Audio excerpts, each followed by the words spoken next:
Hey everyone, welcome back to the channel. Today, we are covering essential Python concepts from strings and lists to dictionaries, math operations, and even binary numbers.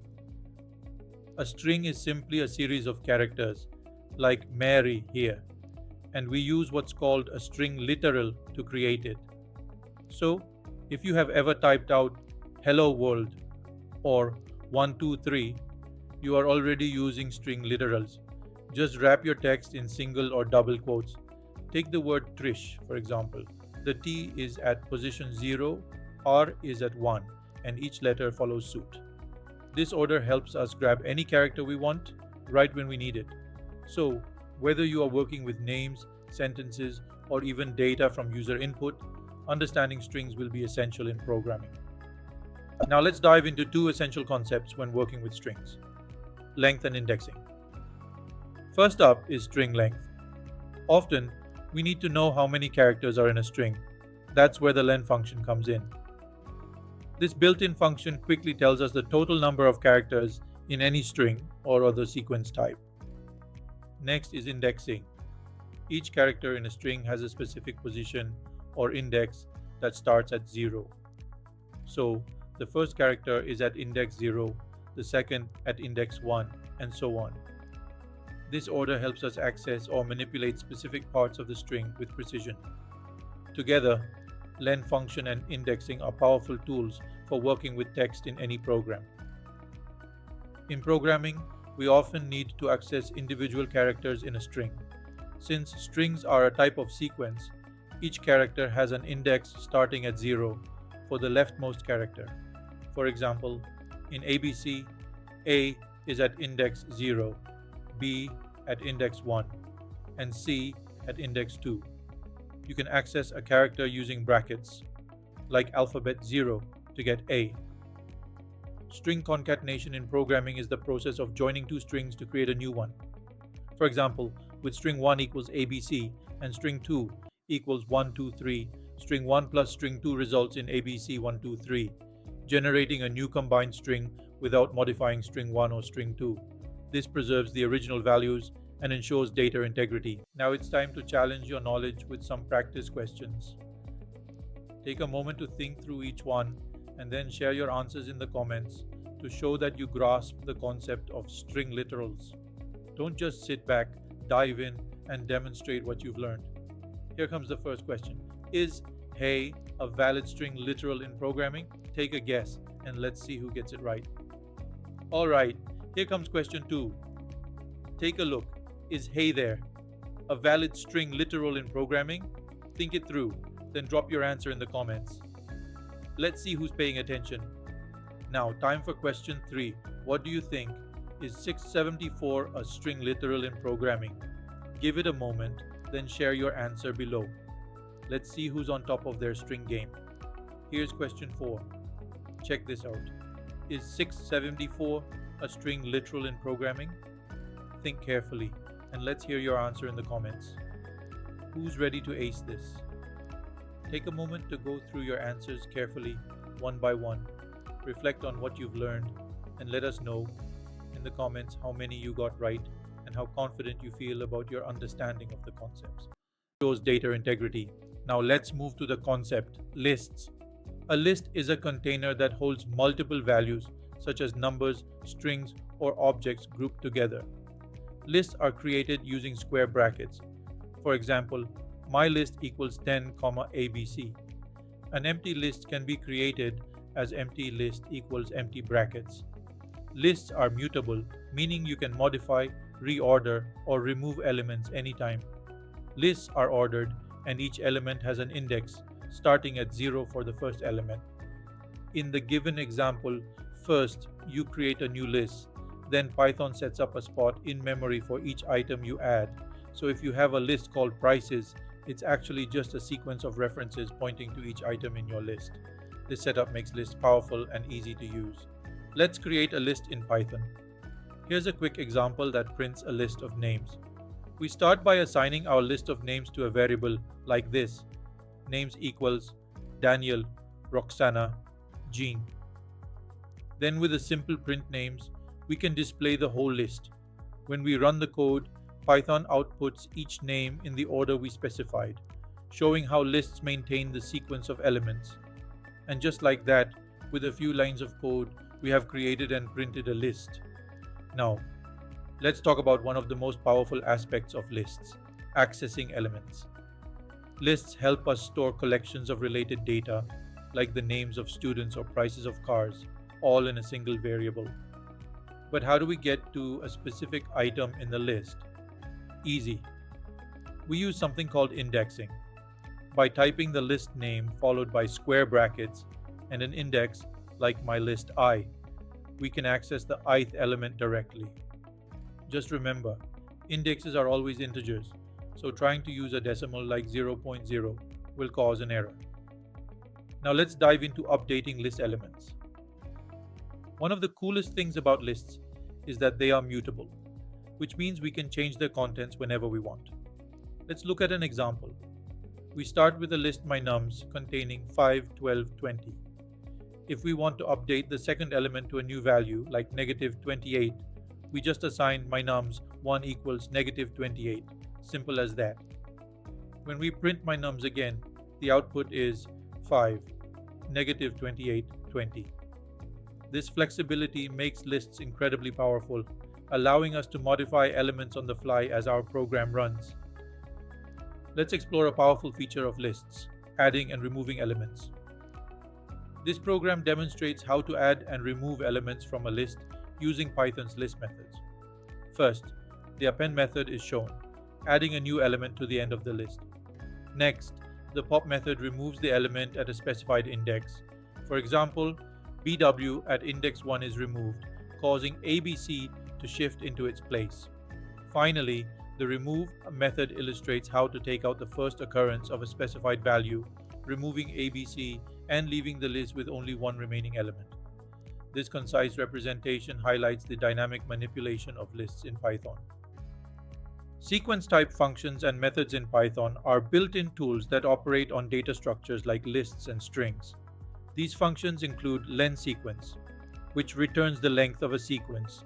Methods specifically designed for lists include list1 plus list2, which creates a new list by concatenating list2 to the end of list1, and minSequence and maxSequence, which find the smallest and largest elements, respectively, assuming all elements are of the same type. The sumSequence function calculates the sum of elements in a sequence, but only if they are numeric. The list.index val method finds the index of the first occurrence of a specified value, val, in the list. Meanwhile, list.countVal counts the number of times val appears in the list. These functions and methods make it easier to manipulate and retrieve information from sequences, such as lists and strings, in Python. In this example, a list of house prices, is created by concatenating two lists: 380,000, 900,000, 875,000, and 225,000, resulting in a single list containing 4 prices. The first print statement uses the len function to determine the number of elements in house prices and outputs the message: there are 4 prices in the list. Next, the min and max functions are used to find the lowest and highest prices in the list, respectively. The output displays cheapest house, 225,000, and most expensive house, 900,000, identifying the least and most expensive houses in the concatenated list. Now it's time to test your knowledge. Let's see how well you grasp the concepts we've covered. I'll present some questions, and your challenge is to choose the right variable type for each one. Think carefully and type your answers in the comment section for me to review. Ready? Here's your first question. How would you create a list called mynums that holds the numbers 5, 10, and 20? Here comes the next question. How would you create a list named myList that includes the number 100 and the phrase lists are fun? Remember to think about the format for combining different data types in a list. Here comes question 3. How would you create an empty list named class.grades? Go through your answers for each question and compare them to what you've learned. Share in the comments how many you got right and how confident you feel about your understanding. Let's move to the concept, tuples. Tuples store collections of values that cannot be modified after creation, ensuring data integrity, represented using parentheses, for example, 5, 15, 20, and support operations like len and indexing, ideal for scenarios where the order and immutability of elements are important, for example, geographical coordinates, latitude, and longitude. Tuples are immutable, while lists are mutable, making tuples suitable for constant or read only data. In the provided code, a tuple White House coordinates stores the latitude and longitude of the White House. The program first prints the full tuple, then its length, and accesses each coordinate separately by index to display the latitude and longitude. Lastly, an attempt to modify the longitude raises a type error, highlighting the immutability of tuples. This feature reinforces the reliability of tuples for data that must remain constant throughout a program. In programming, we often deal with collections of related data, such as describing a car with attributes like make, model, retail price, horsepower, and number of seats. To represent these attributes clearly, Python offers a feature called name tuples, which allow us to define a new simple data type with meaningful attribute names, enhancing code readability. By importing the name tuple from the collections module, we can create a name tuple like car using name tuple car, make, model, price, horsepower, seats. This approach makes it easier to access attributes using dot notation, such as Chevy Blazer.price, instead of confusing index positions. However, like regular tuples, name tuples are immutable, meaning that to change any attributes, we must create a new name tuple instance, preserving data integrity throughout our program. Now that we've covered the basics of tuples, it's time to put your knowledge to the test. Think carefully about each question, keeping the key concepts of tuples in mind. Drop your answers in the comments and I'll check them out. Here comes the question 1. Can you create a variable called point that holds a tuple containing two strings, x string and y string? Give it a try and see if you can make it work. Next, here comes question 2. If you have a tuple called friends, what do you think the result of len friends would be? Take a moment to think it through and share your answer in the comments below. Take a moment to evaluate your answers and see how they align with the concepts you've studied. Share in the comments the number of correct responses and how confident you feel. Now, let's talk about the concept. Sets. In Python, a set is a collection of unique elements stored in no particular order, perfect for handling non-duplicate items. Sets cannot be accessed by index, so attempting to retrieve elements by position, for example, num1 square bracket 2, will result in an error. Use the set function to transform iterables into sets while removing duplicates, or define sets directly with curly braces. Curly braces represents an empty dictionary. Use set function to create an empty set instead. In the program, we see an example of both approaches to creating a set. The first line, nums1 equals set 1, 2, 3, uses the set function to generate a set called nums1 containing the elements 1, 2, 3 from a list. The next line, nums2 equals 7, 8, 9, demonstrates the use of a set literal to create another set, nums2, with elements 7, 8, 9. Finally, the program uses print nums1 and print nums2 to display the contents of each set. Since sets do not have a specific order, the elements may appear in any sequence when printed. This program provides a clear example of how to create sets in Python and highlights that accessing elements by index is not possible with sets. In Python, sets are useful for reducing a list with duplicate values into a collection of unique elements. In the example shown, the program starts with a list that contains duplicate names: Alba, Hema, Ron, Alba, Musa, Ron, Ron. To eliminate the duplicates, the list is converted into a set by calling set function on the list. This results in a new set that contains only unique values: Musa, Ron, Alba, Hema, with all duplicates omitted. The final line, print function, displays the unique names in the set format. This example clearly demonstrates how set function can be used to quickly filter out duplicates from a list. In Python, sets are mutable, meaning you can add or remove elements after creating a set, making them ideal for collections that need flexibility. To summarize the basic operations, let's go over some of the main set methods and what they do. The lenSet function finds the total number of elements in the set. The update method, which looks like set1.update set2, takes all the elements from set 2 and adds them to set 1, which can save time when adding multiple items. The add function lets you add a single value to the set. To remove a specific element, remove value is your go-to method, but remember it raises an error if the value is not found. Pop function is there to remove a random element, while clear function will empty the set entirely, leaving it with 0 elements. Together, these functions make set management in Python highly efficient and intuitive.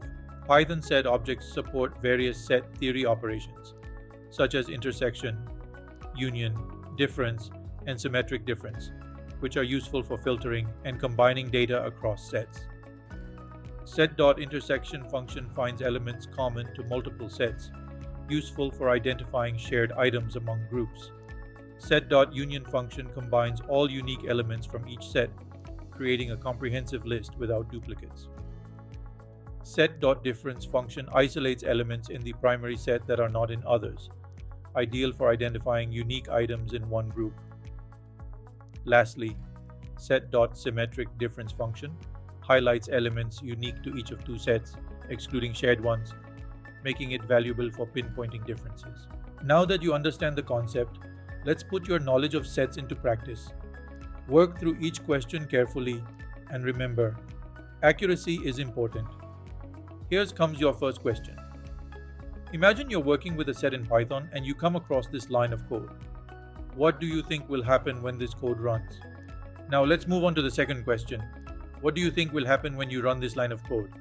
Take a moment to consider this and drop your answers in the comments. Go over your answer and match it with the concept you've studied. Share in the comments if it's correct and how certain you are about your understanding. Next, discuss the concept. Dictionary. A dictionary in Python is a container that creates an associative relationship between keys and values. Similar to a language dictionary where you look up a word key to find its meaning, value. A Python dictionary maps keys to specific values for quick access. A Python dictionary is represented by the dict object type. It is created using curly braces with items stored as key-value pairs. For instance, consider the dictionary players, which contains player names as keys and their jersey numbers as values. In this example, Lionel Messi and Cristiano Ronaldo are the keys, while 10 and 7 are their respective values. If we wanted to create an empty dictionary, we would simply use curly braces. This flexibility in defining keys and values allows us to tailor a dictionary to fit a variety of needs. So, dictionaries are ideal when there's an associative relationship between data items. For example, if scores need to be linked to specific student names, a dictionary is better than a list, as it directly maps each name to a score. This program creates a dictionary named caffeine content milligrams to store caffeine content in milligrams per 100 milliliters or grams for various foods and drinks. Each item is a key value pair, where the key is the product name, for example, Mr. Goodbar chocolate, and the value is the caffeine content, for example, 122 for Mr. Goodbar chocolate. The code is formatted with indentation for readability, making it easy to organize and update. Finally, the print function displays the dictionary, maintaining the order of items as entered. This setup allows quick access to caffeine data for each item. A dictionary in Python is mutable, allowing entries to be added, modified, or deleted. The example code shows how to add, modify, and delete entries in a Python dictionary. It starts with an empty dictionary, prices equals empty brackets. An entry is added with prices banana equals 1.49, setting the price of a banana to 1.49. This value is then updated to 1.69 using the same key. Finally, the entry is removed with del prices banana, leaving the dictionary empty. This demonstrates the mutability of dictionary. The code demonstrates how to access values in a dictionary using keys in brackets. Here, the prices dictionary contains prices for apples and oranges, with apples priced at 1.99. The first print statement successfully retrieves the price of apples, displaying the price of apples is 1.99. However, the second print statement attempts to access lemons, a non existent key in the dictionary, which triggers a key error.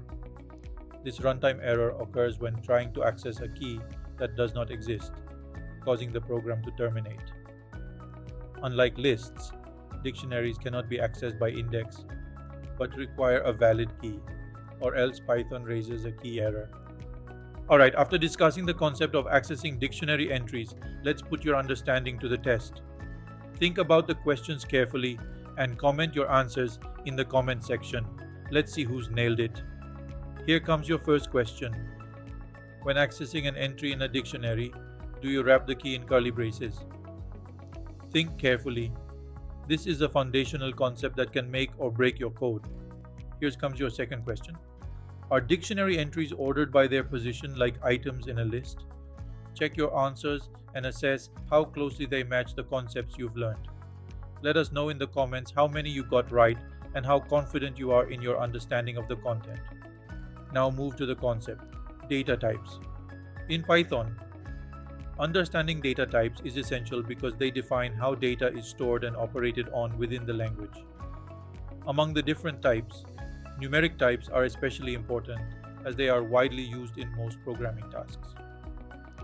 The two most common numeric types are int and float. Both are versatile and support standard mathematical operations such as addition, subtraction, multiplication, and division, making them powerful tools for any kind of computation. This table summarizing two numeric types. The int type stores whole numbers without decimals, with Python dynamically adjusting its size to handle large values. This flexibility is ideal for applications needing precise integer calculations. The float type stores decimal or floating point numbers, making it ideal for precision in scientific, financial, and real number calculations. Floats handle data that require accuracy beyond whole numbers, supporting complex mathematical operations. Together with int, they form the core of Python's data handling, enabling diverse computations. The image provided presents a table summarizing various Python data types. The string type is described as a sequence type used for text. The list type is also a sequence type, but it is mutable, allowing for modification of its ordered elements. The tuple type is another sequence type, but it is immutable, so its ordered elements cannot be changed. The set type, while also mutable, is unique in that it holds only unordered and unique elements. Finally, the dict type is described as a mapping type that stores data in key value pairs, making it different from sequence types due to its lack of inherent ordering. Now let's take a closer look and test your understanding of choosing the right container type with a few more questions. Here's your first question. If you have students' test scores that may need adjustments and should be ordered from best to worst, which container type would you choose? Think carefully and type your answer in the comments. Here's the second question. If you need to store a single student's name along with their final grade in the class, which container type would be the most suitable? Go over your answers and judge how closely they match the concepts you've learned. Let us know in the comments how many you got right and how confident you are in your understanding of the material. Let's discuss the concept. Grades. Grades can be nerve-wracking, but understanding how they are calculated makes them less intimidating. Imagine you are in a programming course with exams and assignments and need a personal grade calculator. We will walk through creating a program that tracks your grades, breaking it down into fun, simple steps. This program shows a Python code designed to calculate a student's overall grade based on 3 equally weighted exams. The code prompts the user to enter their scores for 3 exams, with each score converted into a float for more precise calculations. These scores are stored in separate variables, and the program then calculates the average of these scores by summing them and dividing by 3, representing the overall grade. Finally, a print statement displays the calculated grade within a formatted message. Your overall grade is grade. At the bottom of the editor, a Run button allows the user to execute the code, enter their scores, and instantly view their overall grade. making it an efficient and user-friendly tool for quick grade calculations. Let's talk about the concept. Type conversions. Type conversions in Python involve changing a value's data type, such as from an integer to a float or vice versa, to ensure compatibility in operations.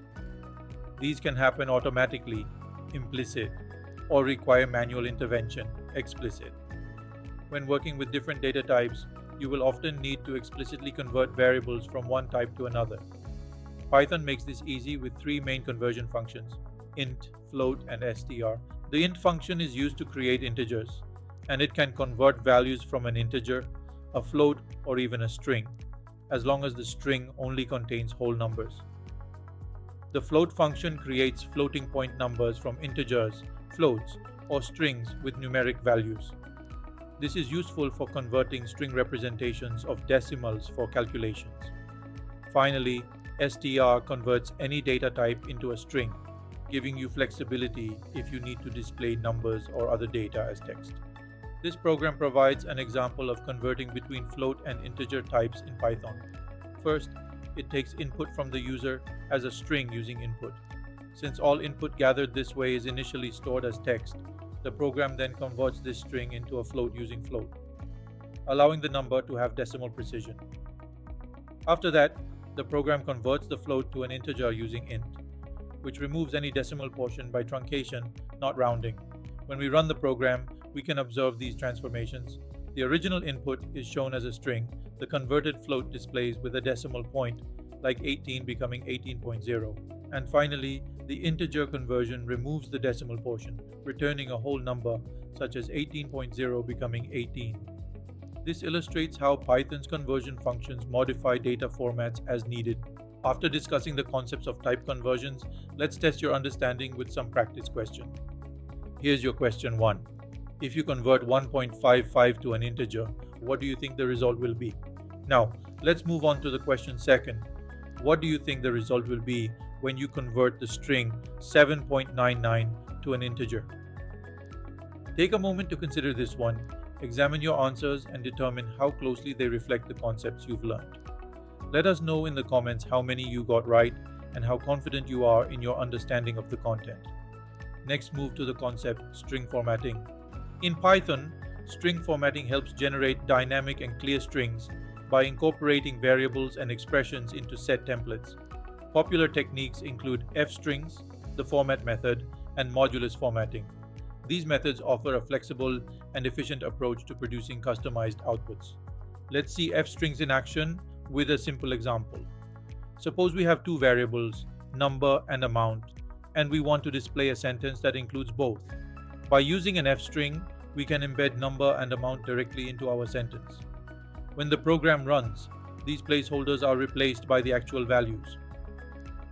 For instance, if number is 6 and amount is 32, our fstring could be number burritos cost $amount. When printed, Python swaps out number with 6 and amount with 32, making our output dynamic and clean. Fstrings in Python provide a concise way to embed expressions inside string literals, offering faster performance and flexible formatting. The table illustrates several fstring features through various examples. The first example utilizes the equal sign to display both the expression and its result, producing 4. The second example assigns printsid and resulting in 2 power 2 equals 4. The third example combines multiple expressions in a single fstring, where outputs of both calculations as 16. The fourth example demonstrates double braces, showing literal braces without evaluating the expression.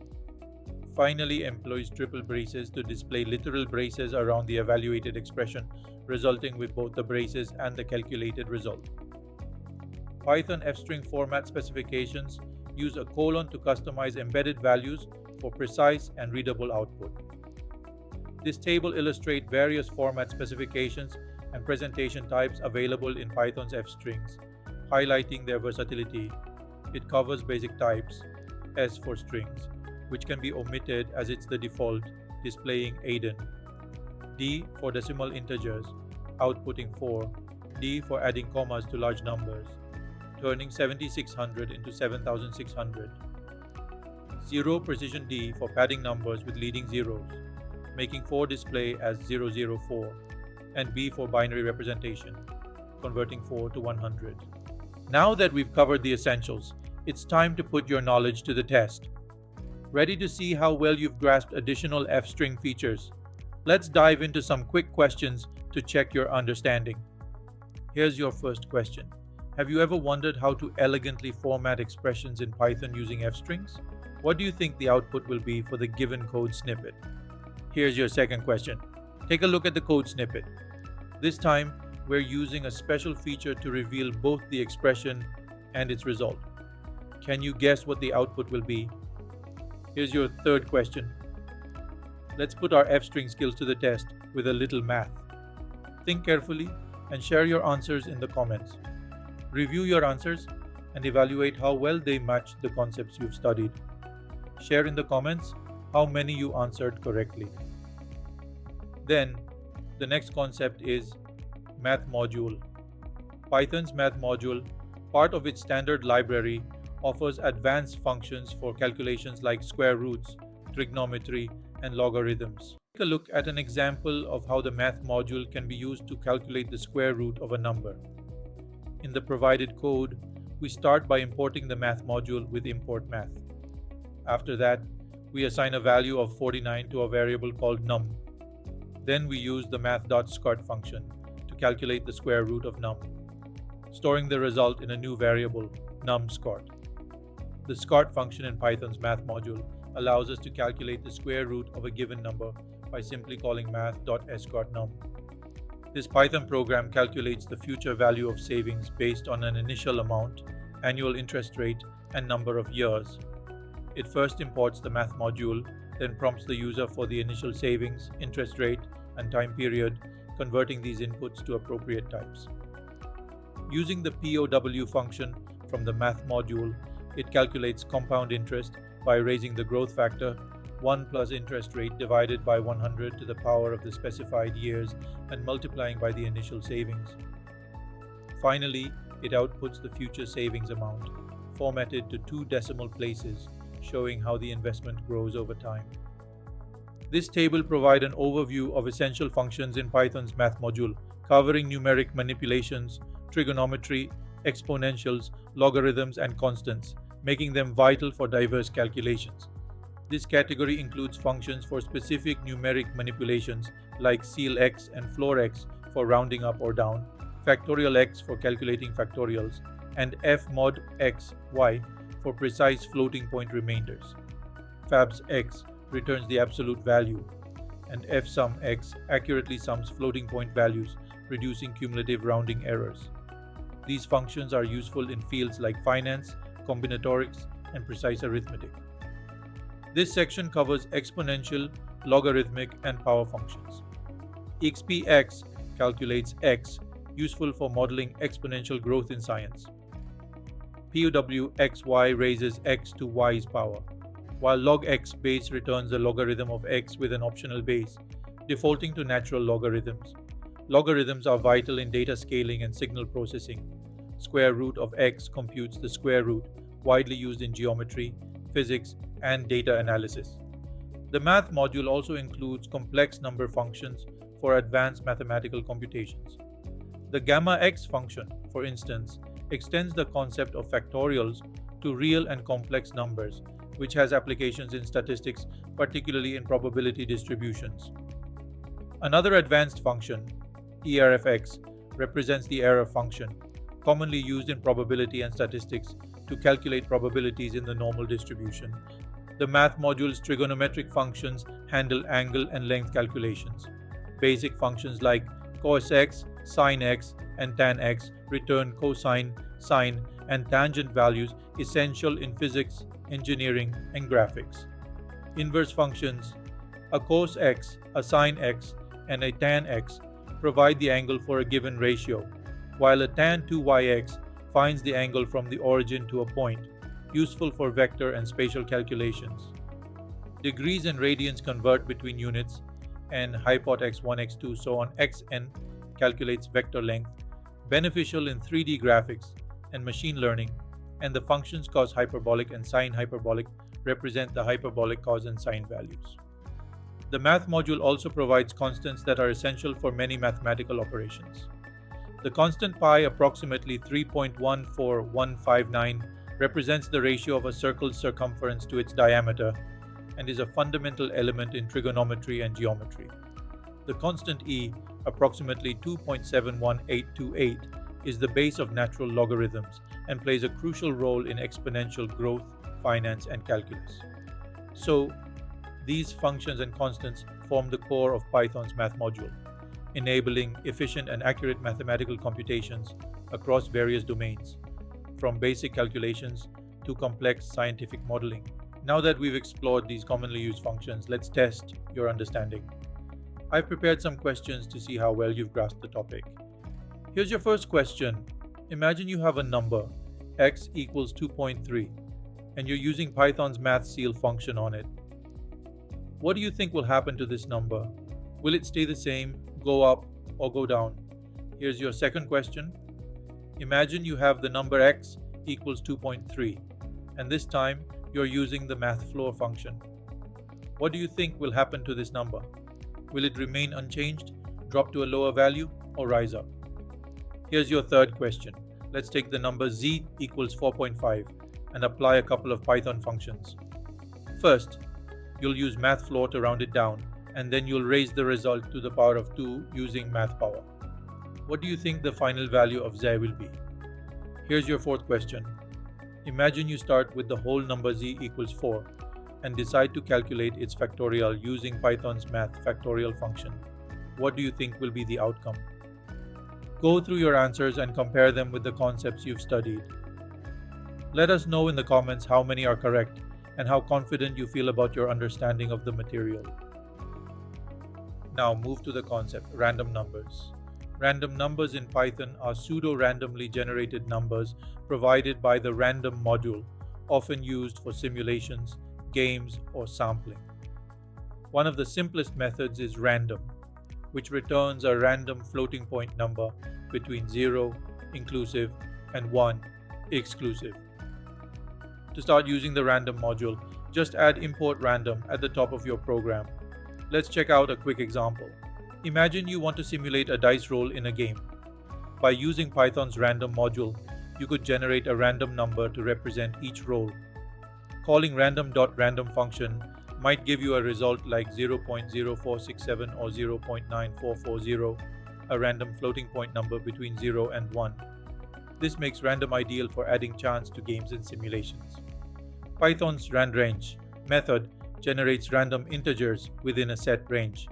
This allows you to control the range of random numbers in your program. In this program, we are using the random.randrange3 function to generate random integers within a limited set of values. Each random.randrange3 call in the code will return one of three possible integers, 0, 1, or 2. Every time this function is called, a random integer from this range is selected, adding some unpredictability to the output. This is because randrange3 generates numbers starting from 0 inclusive up to, but not including 3. As you can see, each print statement produces a new random value within this range, demonstrating how we can control the possible outcomes with a single argument. To generate random integers within a specific range that does not start at 0, such as 10 to 15 or negative 20 to 20, Python's random module provides two methods, randint and randrange. The randint min max method returns a random integer between the specified minimum and maximum values, inclusive. This means that if you call randint 12, 20, it will return any integer from 12 to 20, including both endpoints. In contrast, randrange min-max behaves slightly differently. It generates a random integer starting from the minimum value up to, but excluding the maximum value. So, if you call randrange 12, 20, it will return any integer from 12 to 19, including 12, but not 20. These methods offer flexibility by allowing control over including or excluding the upper bound of the range. The randint function in Python is essentially an alias for randrange, with randint min max defined as randrange, min max plus 1 in the random module. This means randint includes the upper bound in its range, while randrange does not. In the example illustrated, a programmer aims to generate a random integer from 2 to 10 inclusive. However, when using random.randrange 2 to 10, the output range is restricted to values from 2 to 9, providing only 8 possible values due to the exclusion of the upper bound. By using random.randint to 10, all values from 2 to 10 are generated, thus covering the complete 9-value range with both bounds included. This program demonstrates how to randomly move a student from one seat to another in a lecture hall with 20 rows and 30 seats per row, ideal for creating varied seating arrangements before an exam. The program starts by selecting a random seat on the left side, columns 1 to 15, choosing a row number between 1 and 20 for row num L, and a column number between 1 and 15 for column num L. Then, it selects a new random seat on the right side, column 16 to 30, with another row chosen between 1 and 20 for row num R, and a column chosen between 16 and 30 for column number R. The final output shows the move, such as move from row 18 column 13 to row 13 column 16, making it easy to see the student's starting and destination positions, helping ensure randomized seating. In Python, the random module generates pseudo-random numbers using a seed-based algorithm, producing sequences that appear random. This example shows Python code using the random module to generate a predictable sequence of numbers. The code imports random, sets a seed with random.seed15 to ensure reproducibility, and generates 3 random integers between 1 and 10 with random.randint 110. Due to the fixed seed, the output is consistently 4, 1, and 9. Comments explain pseudo-randomness. Numbers appear random, but follow a predictable sequence based on the set seed, which is useful for testing and consistent behavior in applications like game development. Now let's test your understanding. Let's see how well you can apply what you've learned about the randrange method. I'll ask you a few questions, so think carefully before you answer. Here's the first question. If we use random.randrange 20, how many possible values can it return? Think about the range it covers carefully before you answer. Which one feels right? Here's the second question. When you use random.randrange 10, what's the smallest value it can possibly return? Check your answers and see how well they correspond to the concepts you've learned. Share in the comments how many you got right and how confident you feel about your comprehension of the material. Let's move to the concept binary numbers. In programming, we typically use base 10, but computers operate in binary, base 2, with only zeros and ones, since data is stored as bits. Python handles memory dynamically, allowing it to accommodate large numbers beyond typical 32-bit or 64-bit limits. However, understanding binary is essential in computer science, as the number of bits allocated to a variable limits the range of values it can hold. This table illustrates how the decimal number 212 is broken down according to its positional values in base 10. In this system, each digit's position represents a power of 10. For 212, the leftmost digit 2 is in the hundreds place, representing 2 multiply 102, which equals 200. The middle digit 1 is in the tens place, representing 1 multiply 100 one times, which equals 10. The rightmost digit 2 is in the ones place, representing 2 multiply 100 times, which equals 222. When these values, 200 plus 10 plus 2, are added together, they reconstruct the original number 212. This breakdown demonstrates how each position in a decimal number is weighted by powers of 10, forming the basis of base 10 representation. This table illustrates how the binary number 1101 is represented in base 2, where each digit or bit is either 0 or 1, and each position is weighted by increasing powers of 2 from right to left. For 1101, the leftmost bit represents 1 multiply 23, 8. The next bit represents 1 multiply 22, 4. The next bit represents 0 multiply 21, 0. And the rightmost bit represents 1 multiply 20, 1. Adding these values together, 8 plus 4 plus 0 plus 1, gives us 13 in decimal. This process highlights how binary numbers are structured based on powers of 2, which is fundamental to computer data representation. The image shows a binary number tool that allows you to set each binary digit to either 1 or 0 in an 8-bit sequence. This configuration lets you represent unsigned binary numbers and observe their decimal equivalents.